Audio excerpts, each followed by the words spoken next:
Petani di sejumlah daerah memprotes anjloknya harga cabai dengan membakar tanaman cabai mereka. Akhir bulan lalu harga cabai di tingkat petani sempat anjlok, yaitu hanya Rp2.500 hingga Rp3.000 per kilogram. Masih banyak buahnya, tapi karena harganya terlalu murah, tidak seimbang dengan biaya operasional, nah dicabutin, kita bakar untuk ya kita nyari alternatif tanaman yang lain lah. Sementara itu harga cabai di Pasar Induk Ramat Jati juga sempat anjlok. Harga di tingkat pedagang besar sempat hanya Rp8.000 per kilogram, meskipun saat ini sudah naik ke level Rp11.000 hingga Rp12.000 per kilogram. Sampai Rp8.000, Rp10.000. Kalau pengen normal yang benar-benar petani untuk kita untung sekitar harga Rp20, Rp25 itu pasti untung. Panennya bareng-bareng, ya gimana ya, dari Jawa Timur, Jawa Tengah, Jawa Barat semuanya masuk semua kemari. Ya dampak dari PPKM ini. Sekarang yang belanja kan sepi bang, pada takut kan. Kalau mau keluar pasar harus punya surat vaksin. Ekonom pertanian dari Institut Pertanian Bogor, Dwi Andreas menilai pemerintah memiliki peran besar dalam mengendalikan harga cabai termasuk kuota impor. Ada 3 hal penting terkait pengendalian harga cabai. Yang pertama, bagaimana petani memiliki kapasitas untuk menanam cabai di luar musim. Kedua, bagaimana kita bisa mengendalikan impor dengan baik. Lalu ketiga adalah bagaimana masyarakat ini bisa berubah. Lalu bagaimana apa yang harus dilakukan pemerintah? Sudah barang tentu dari 3 hal tersebut pemerintah memiliki peran besar terkait dengan pengendalian impor. Impor ini kan diputuskan oleh pemerintah. Berapa kuota impor kan diputuskan oleh pemerintah. Ketika kuota impor ini bisa kita kendalikan dengan baik, maka petani sedikit banyak akan tertolong. Lalu kemudian biasanya proses perizinan yang terlambat menyebabkan datangnya cabai impor ini juga terlambat. Dan celakanya kalau itu datang pas puncak-puncak panen cabai di Indonesia, yang sangat dirugikan sudah barang tentu petani kecil. Di sini peran pemerintah. Menurut data Kementerian Pertanian, anjloknya harga cabai akibat produksi yang lebih banyak dibandingkan kebutuhan. Juli 2021 ada 4.000 ton lebih kelebihan cabai di tanah air. Sementara impor cabai menurut data BPS hingga semester 1 2021 juga naik lebih dari 50% dibandingkan impor cabai di periode yang sama tahun lalu. Bila produksi berlebih dan impor tinggi, bagaimana nasib petani?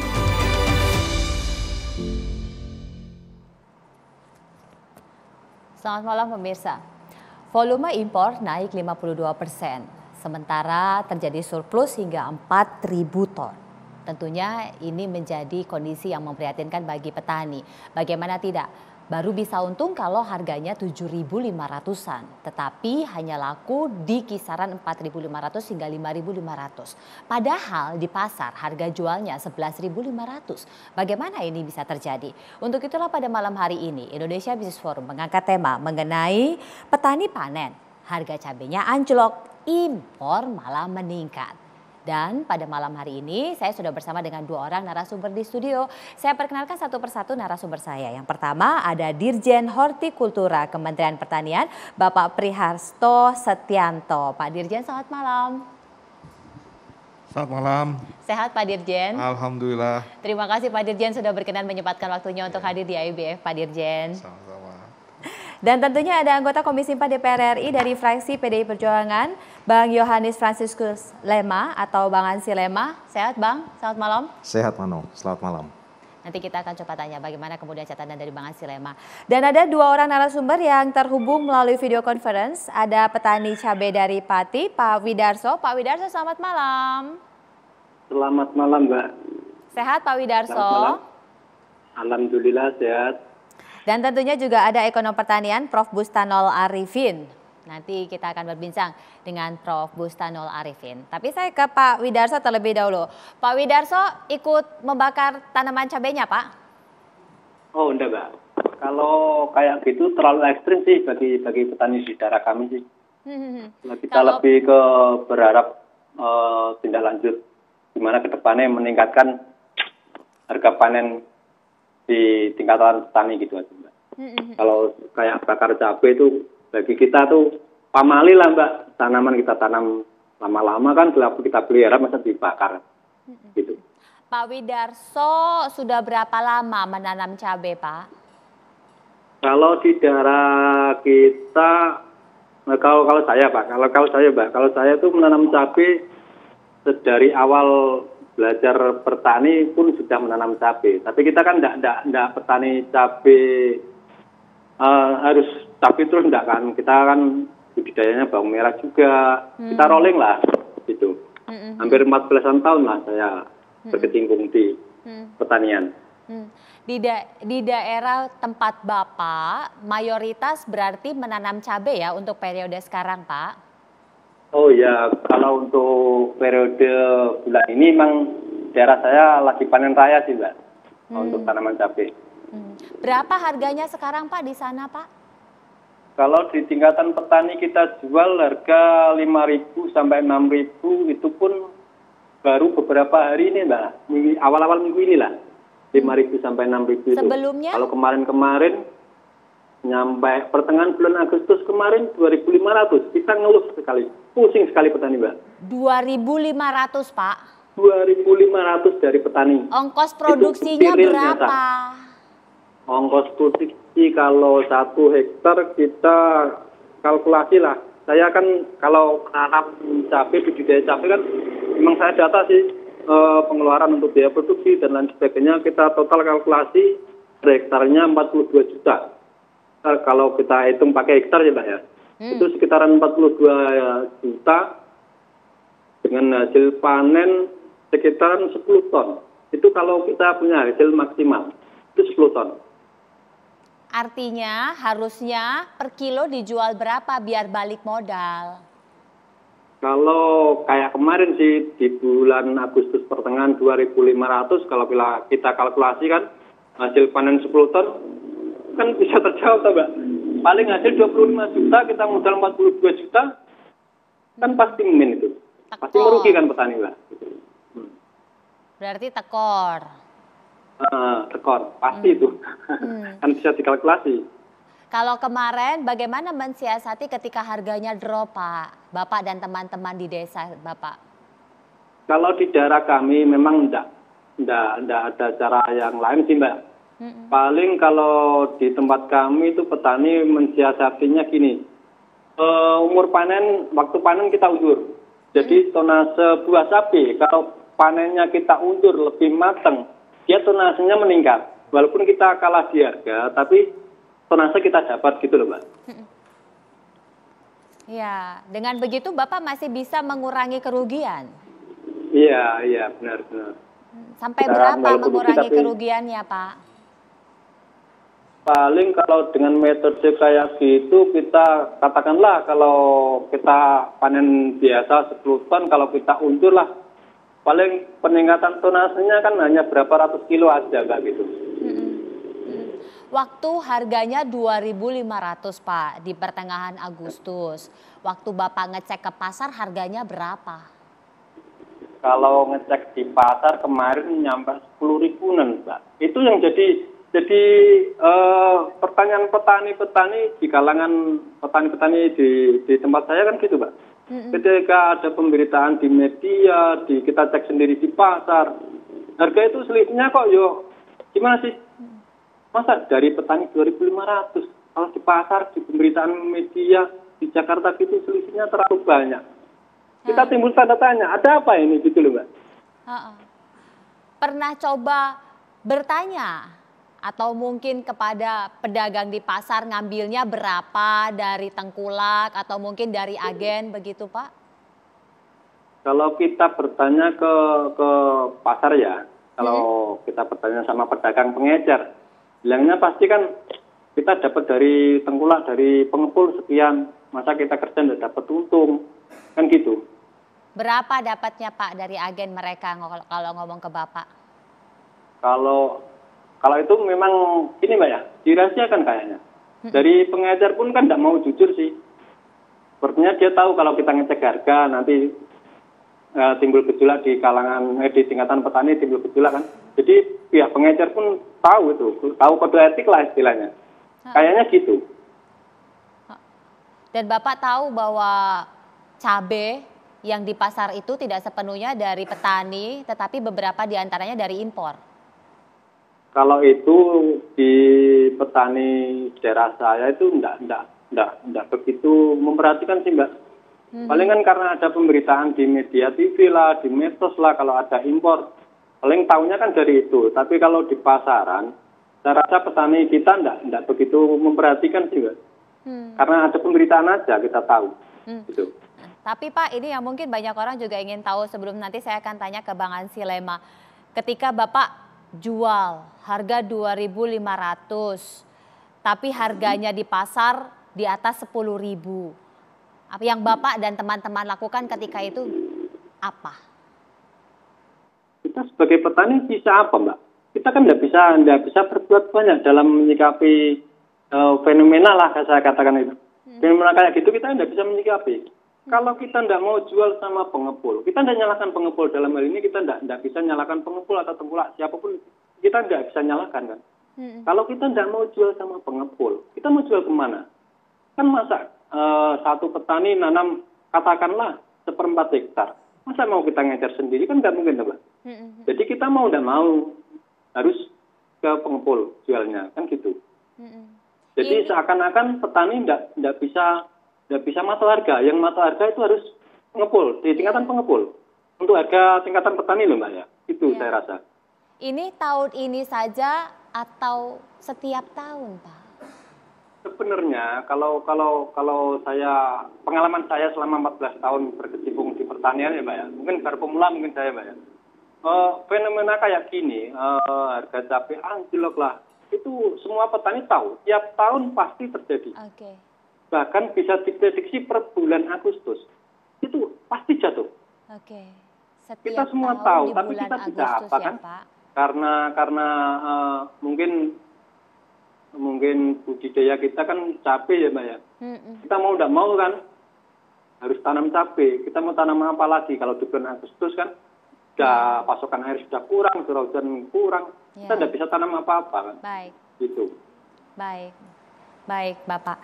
Bang Ansy, miris ya Bang, setiap tahun di bulan Agustus, ternyata petaninya nggak merdeka loh. Ya, kebijakan politik pertanian dan pangan itu baru benar dan berpihak kepada petani kalau berangkat dari paradigma politik pertanian dan pangan yang benar. Sebenarnya proklamator sekaligus pendiri Republik ini sudah mengingatkan kepada bangsa ini bahwa soal pertanian dan pangan itu menyangkut hidup dan mati suatu bangsa. Jadi jangan main-main. Jangan pernah main-main karena menyangkut sumber hidup dan sumber penghidupan. Bahkan Bung Karno itu ngomong, jangan biarkan ujung lidah kita dijajah oleh cita rasa asing. Apa maksudnya? Maksudnya ada dua kata kunci. Dalam hal pertanian dan pangan, apalagi komoditas strategis, kita itu harus sungguh mandiri dan berdaulat. Maka kata kuncinya yang disampaikan oleh Bung Karno, itu bukan soal ketahanan pangan, tetapi food sovereignty, soal kedaulatan dan kemandirian pangan. Nah kalau kita bicara cabai, ini kan komoditas yang strategis juga. Nah menurut saya hal yang harus dibenahi ini adalah, yang pertama dalam membuat kebijakan, rujukannya itu adalah data yang valid dan akurat. Berapa sih kebutuhan per tahun kita? Bahkan harus diterjemahkan kebutuhan per bulan cabai kita. Baik untuk konsumsi masyarakat atau publik maupun untuk konsumsi industri. Nah, ini didapat dari mana saja? Sentra-sentra produksi cabai ada di mana saja? Nah, kita tahu bahwa dalam hukum permintaan dan penawaran sederhana saja, kalau komoditas atau barang yang beredar di pasar itu banyak, melebihi, ya, membludak, tentu kan harga juga akan menjadi anjlok. Nah, dan ironisnya ketika petani lagi panen, kemudian impornya gila-gilaan, ya pasti petani hancur. Ya ini menunjukkan apa? Bahwa kebijakan ini tidak berpihak kepada petani. Tapi ini tiap tahun loh Bang. Lah, itulah yang harus dibenarkan. Kalau ini tiap tahun berarti ini sudah menjadi pola. Padahal sebenarnya kita punya undang-undang nomor 19 tahun 2013 yang afirmatif sekali untuk membela petani. Undang-undang mengenai perlindungan dan pemberdayaan petani. Nah kalau kebijakannya seperti ini, mohon maaf ya, ini terkesan secara sistematis itu kita mau bunuh petani. Nah, jadi kata kuncinya adalah kemandirian pangan, kedaulatan pangan yang berkeadilan. Apa maksudnya? Tentu negara juga harus membuat simulasi, membuat hitung-hitungan. Harga yang berkeadilan itu kira-kira seperti apa? Ya, harga yang kira-kira menguntungkan petani atau produsen, tetapi juga tidak memberatkan konsumen. Ya, baik konsumen dalam pengertian publik, masyarakat, ataupun juga konsumen dalam pengertian industri. Karena kita tahu cabai ini juga menjadi bahan baku untuk industri ya, untuk industri makanan olahan, farmasi, dan seterusnya.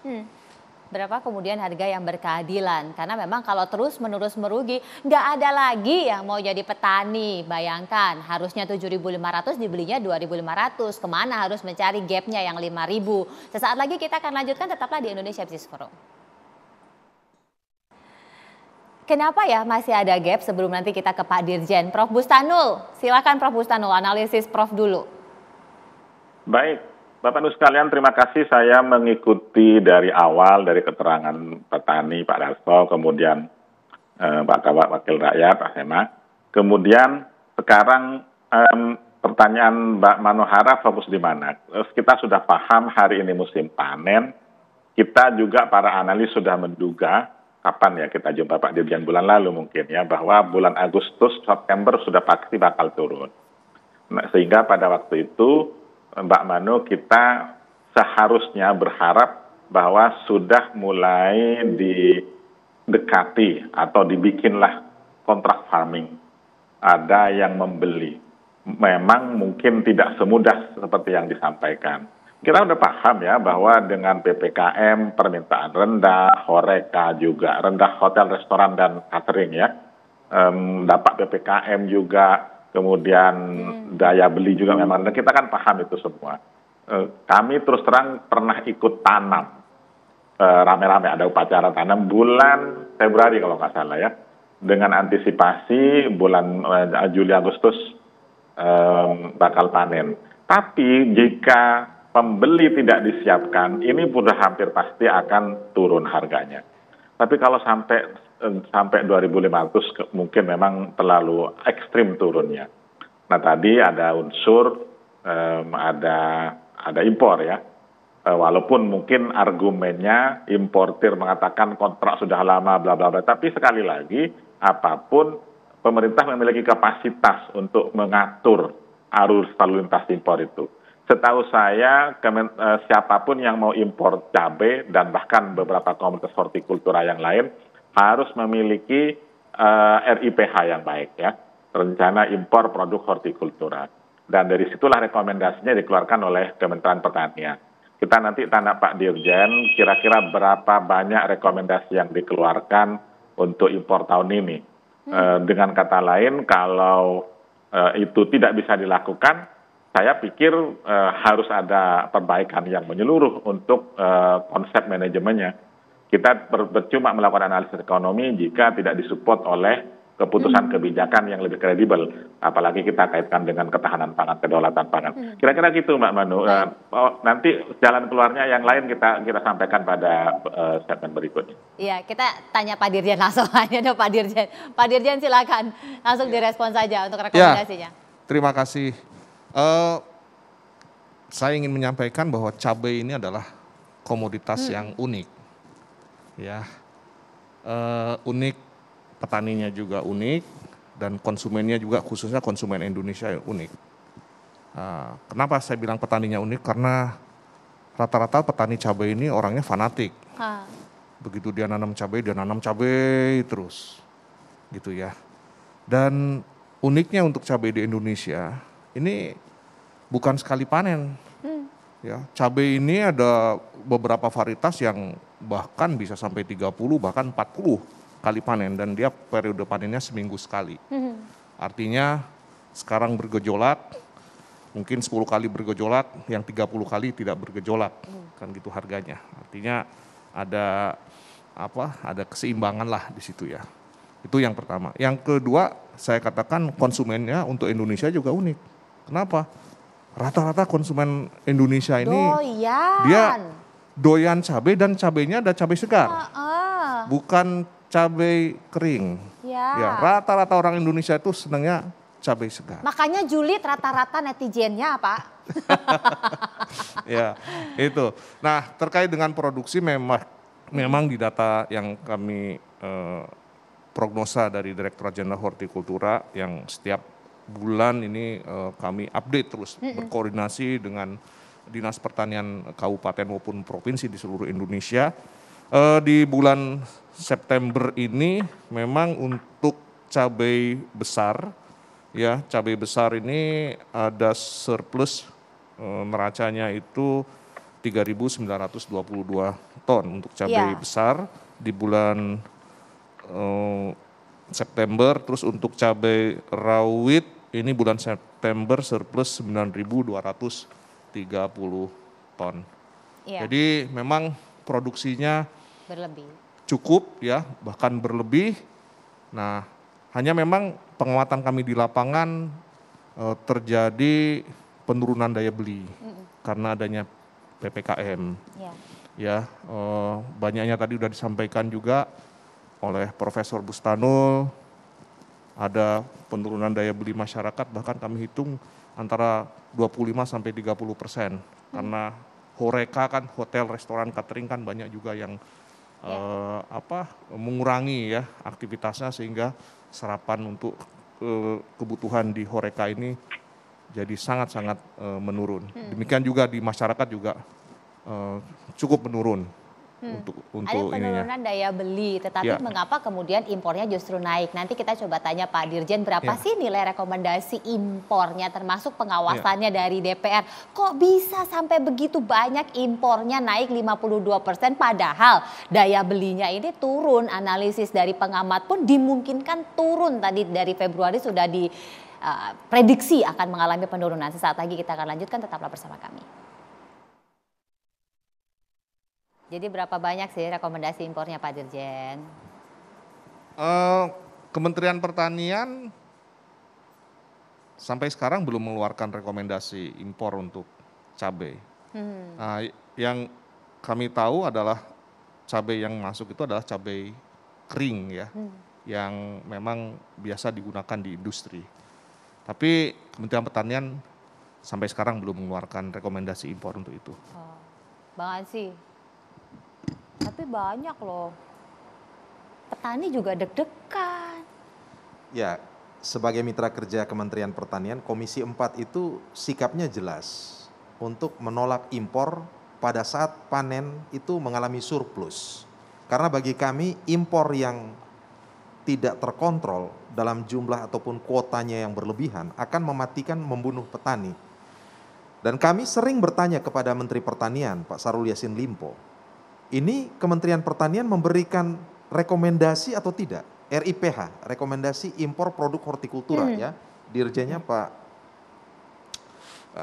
Dan selalu dijawab bahwa tidak ada rekomendasi. Faktanya tidak ada rekomendasi seperti itu. Tapi di lapangan, di pasar? Di pasar ya kita lihat. Nah karena itu kita juga menjalankan fungsi pengawasan. Besok teman-teman Komisi 4 akan melakukan kunjungan kerja ke sejumlah sentra produsen cabai bersama Pak Dirjen besok untuk melihat sampai ke lapangan dan seterusnya. Nah yang kita khawatirkan jangan sampai cabai impor ini juga merembes ke pasar kan. Nah ini harus dipastikan betul.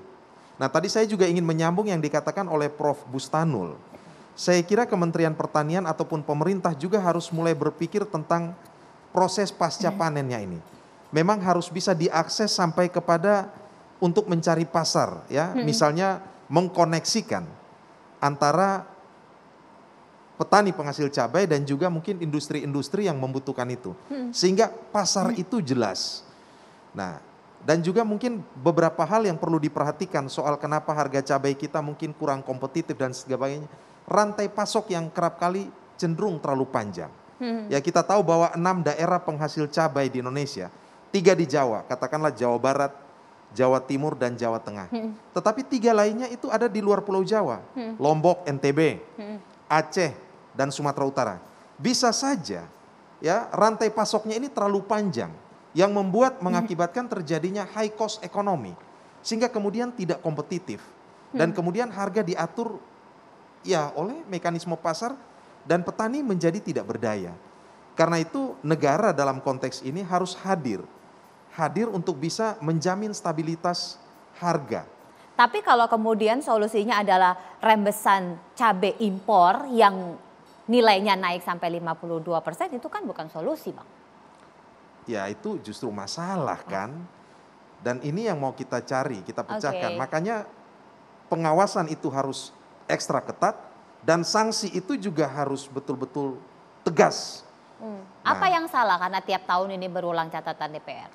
Saya terus terang, saya seringkali bicara sama Menteri Pertanian juga Pak Dirjen. Saya bilang dalam rapat-rapat kita, rapat kerja bersama Kementerian Pertanian itu pada posisi yang firm menurut kami. Tetapi menurut kami itu tidak cukup. Dalam rapat koordinasi terbatas, rapat kabinet bersama Presiden, Menteri Pertanian itu harus betul-betul berdiri, ya, menjadi palang pintu untuk menjaga produksi-produksi nasional kita.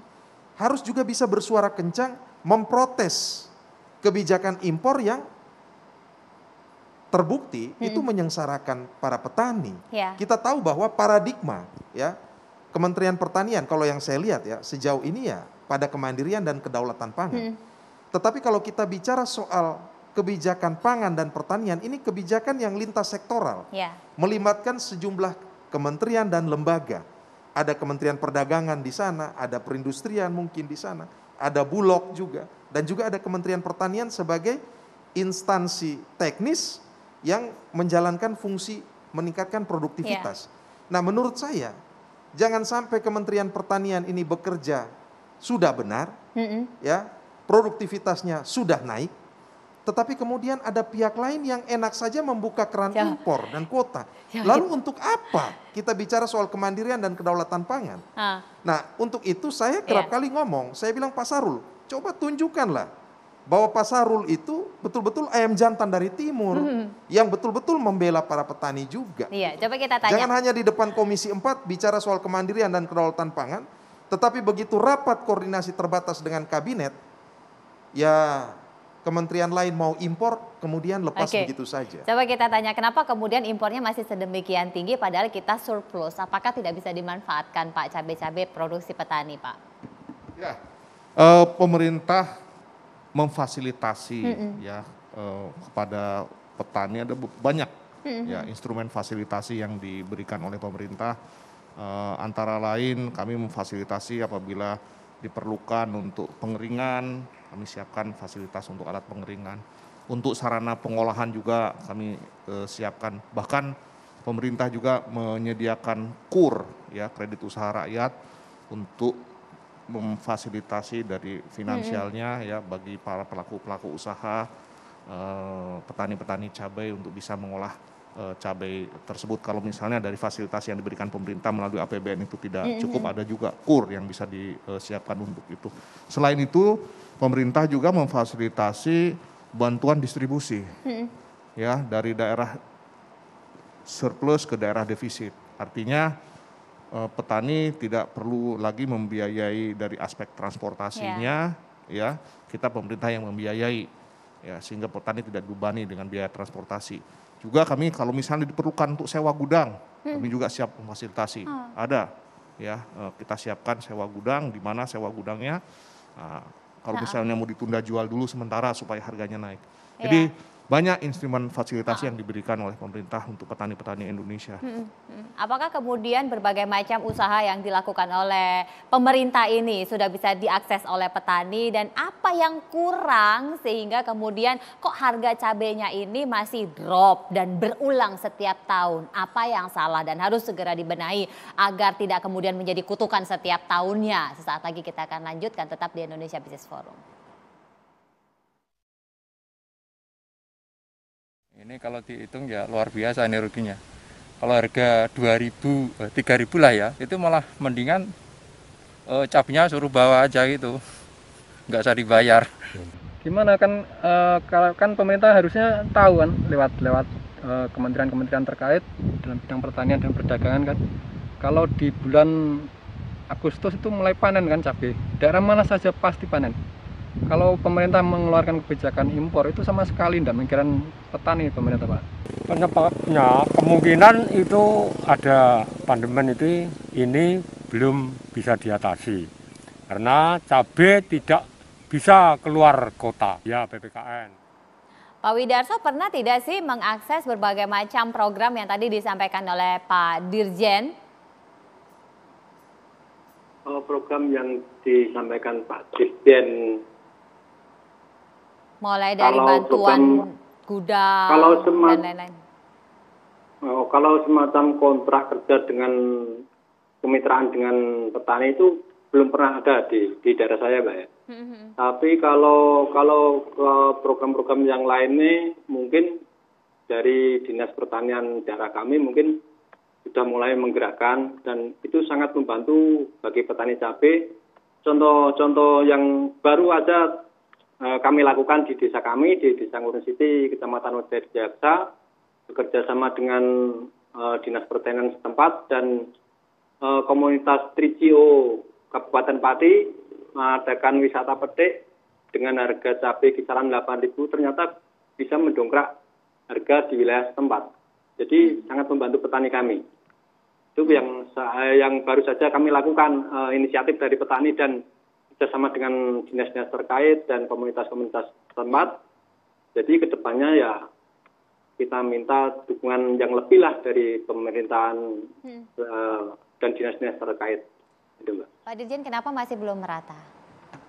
Ya, tentunya ini kegiatan-kegiatan ini yang sudah kita fasilitasi ini kami siapkan ya anggarannya dan kita tentunya menunggu usulan dari pemerintah daerah di bawah kan gitu. Bahkan kami siap memfasilitasi ya mengkomunikasikan cabai ini yang berproduksi banyak dengan industri-industri besar ya, mana saja yang ini tolong diserap nih cabainya. Hanya saja masalahnya sekarang industri ini kan kalau mau menyerap ini kan barangnya harus ada. Oke. Jangan sampai kita hanya berteriak-teriak, wah di sini daerah saya barangnya banyak ada sekian-sekian. Nah, begitu datang ke sana kan pihak industri kan dia langsung bawa truk minimal kapasitasnya sekitar 6 ton. Ternyata itu barangnya hanya ada 1 ton. Wah, ini juga jadi masalah juga kan gitu. Jadi selama barangnya ada di mana, volumenya berapa, jelas kami siap komunikasikan juga dengan industri-industri agar menyerap nih. Tapi yang jelas pastikan bahwa volumenya ada, barangnya ada. Kan Prof. gitu. Bustanul, ternyata ini juga jadi masalah ya? Iya, benar. Jadi kita paham Pak Dirjen sudah bikin banyak program. Salah satunya yang terkenal itu Kampung Horti, ya, Kampung Hortikultura. Kemudian saya dan beberapa teman waktu itu seperti sampaikan pada Pak Dirjen, kita kembangkan program Pak Ansilema yang namanya Inclusive Closed Loop. Jadi dia closed loop itu dari petani kepada petani, tapi ada pembeli, ada buyer, standby buyer. Dan standby buyer itu Pak yang tanda tangan kontrak. Memang harganya kalau sedang musim panen harga 70.000 terendah. Berapa dia patok? Saya sebut ya 10.500, 11.000 kadang. Ada pasar sebelahnya 11.500, beda 1.000. Nah pada saat hari ini tentu saja pada harga yang di lapangan 4.000, 5.000 itu 10.000 bagus bagi petani. Yeah. Minggu lalu saya cek ke lapangan ya, ada adik kelas yang di sana itu mahasiswa kita dulu. Berapa harga rawit masih 11.000 Pak Dirjen. Jadi Pak Lema ya, cabai keriting 9.000, cabai besar 10.000, 11.000 minggu lalu ya. Saya tadi nggak sempat ngecek lagi. Dan yang dia pegang, yang dia kelola yang saya sebut sebagai closed loop itu di situ beda 10.000, 2.000 dibanding di luar. Dan yang seperti ini kan biasanya dicari oleh petani. Dan saya tahu Pak Lema ya, Bupati Ngada sudah berminat, Bupati Maumere itu, Sika juga sudah berminat. Kalau hal seperti ini, kontrak farming atau inclusive closed loop ini juga bernyebar kemana-mana, setidaknya kejatuhan harga bisa dicegah. Yang kedua, saya usul bagaimana caranya, mungkin mudah-mudahan ada budget dari Pak Dirjen didukung oleh Pak Ansilema. Sekaranglah waktunya untuk fokus ke pasca panen. Kita belum bahas kalau di negara maju namanya ada teori CAS ya, Control Atmosphere System, sistem pendingin ya, yang kira-kira dia semacam penampungan sementara dan cabai itu disimpan sehingga agak awet sedikit, tidak harus hancur, tidak harus busuk, dan harga masih tetap stabil. Saya pikir itu mungkin jangan-jangan tugas Badan Pangan yang kita diskusikan beberapa waktu yang lalu. Kalau mereka fokus ke sana, petani akan menerima manfaatnya dan konsumen juga akan menerima manfaatnya. Jadi kedaulatan pangan yang diinginkan Pak Ansi Lema, saya pikir bisa tercapai dari situ Pak. Dan itu apalagi kalau massal ya seluruh Indonesia, saya yakin kita tidak membahas hal ini bulan depan atau tahun depan gitu. Kita lebih beranjak kepada yang lebih modern, kepada digitalisasi mungkin, kepada anak muda, petani milenial agar mampu terjun ke horti. Mungkin ke sana tema kita, nggak mengulang-ulang hal seperti ini gitu, Mbak Mano. Ternyata sudah mulai ada titik terang di segmen terakhir. Kita akan lanjutkan, tetaplah bersama kami. Kita punya 3 menit dibagi 4. Kita mulai dari Pak Ansi Lema, silakan singkat saja. Ya, tadi yang dijelaskan oleh Prof. Bustanul, saya sepenuhnya sepakat ya, bahwa memang ada kampung-kampung hortikultura yang sudah dilakukan oleh Kementerian Pertanian melalui Direktorat Jenderal ini, itu bisa dianggap sebagai sentra produksi hortikultura dalam hal ini cabai juga, dan membangun konektivitas dengan pemerintah-pemerintah daerah, satu. Yang kedua, saya ingin ingatkan kembali Undang-Undang Perlindungan dan Pemberdayaan Petani. Ya, perlindungan petani itu salah satunya dari soal harga, stabilitas itu. Kalau harganya anjlok, pemerintah itu punya tanggung jawab untuk melakukan intervensi. Saya kira demikian. Baik, Prof. Bustanul silakan. Saya kembali kepada yang saya usulkan, mulailah dengan pasar. Jadi market driven approach atau demand driven approach. Itu akan saling mendukung, saling kompatibel dengan yang dikembangkan Pak Dirjen di supply side-nya di Kampung Horti. Kalau dua kekuatan ini bersatu, insya Allah petani akan terbantu. Saya pikir gitu, Mbak Man. Terima kasih Prof. Bustanul. Selanjutnya petani, Pak Widarso, apa yang diharapkan oleh Pak Widarso? Silahkan. Harapan kami para petani di wilayah, kami tidak berharap banyak sih Mbak. Yang penting itu ketika harga anjlok, pemerintah bisa menyikapi dengan cepat dan gimana Mbak, tepat sasaran lah. Jangan dibilang gini, misalkan harga cabai nyampe 50 ribu, cepat langsung operasi pasar. Tapi ketika harga 2.500, penanganannya itu kok kayak lama gitu loh Mbak. Jadi harapan petani, pemerintah bisa gerak cepat lah gitu. Jangan nunggu sampai mati, kelindes begitu ya Pak ya, tapi paling tidak bisa segera dipadamkan apinya agar bisa terselamatkan. Pak Dirjen silakan. Baik, jadi seperti tadi yang disampaikan oleh Prof. Bustanul, Direktorat Jenderal Hortikultura Kementerian Pertanian mengembangkan yang namanya kampung-kampung hortikultura. Dan memang kami berbicara produksinya dulu, harus berhasil dulu. Nah nantinya konsepnya ini akan disiapkan dengan skema closed loop seperti yang tadi disampaikan. Jadi hulu hilirnya itu jelas ya, dari produksinya jelas sampai ke aspek pemasarannya melalui skema closed loop tadi itu. Terima kasih. Terima kasih Pak Dirjen, terima kasih Bang Ansi, terima kasih Prof. Bustanul, dan terima kasih Pak Widarso. Mudah-mudahan saja apa yang disampaikan ini bisa menjadi program ke depan sehingga tidak ada lagi Pak Widarso lain yang kemudian merasakan gap harga yang sedemikian besar sehingga harus membakar tanaman cabainya dan tidak bisa merasakan nikmatnya harga cabai yang telah diolah. Saya Brigita Manuhara pamit, selamat malam, sampai jumpa.